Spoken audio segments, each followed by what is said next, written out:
TSF এর আন্দোলনকে ঘিরে রাজধানীর সার্কিট হাউসে টায়ার জ্বালানো হয়েছিল এবং উগ্র বক্তব্য রাখা হয়েছিল ছাত্র নেতৃত্বদের তরফে। শুক্রবার বিধানসভা অধিবেশনে যাওয়ার মুখে এই দৃশ্য প্রত্যক্ষ করার পর কংগ্রেস বিধায়ক সুদীপ রায় বর্মনের বক্তব্য ছিল, এই আন্দোলনকে আমি সমর্থন করি। যদিও এদিন সকাল থেকেই আপদকালীন সমস্ত ধরনের পরিষেবা বলপূর্বক আটকে দিয়েছিল টিএসএফ। পরীক্ষার্থীদের বিরাট সমস্যা পোহাতে হয়েছে।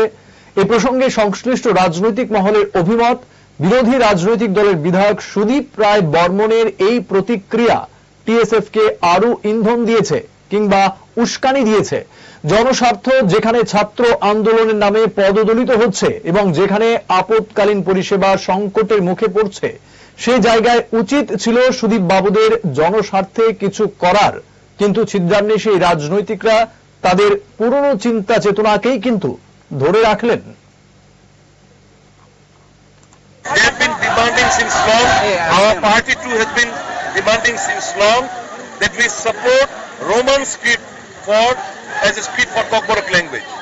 But this government is reluctant to adopt the Roman script. Sir, so today in the assembly, will you speak for us?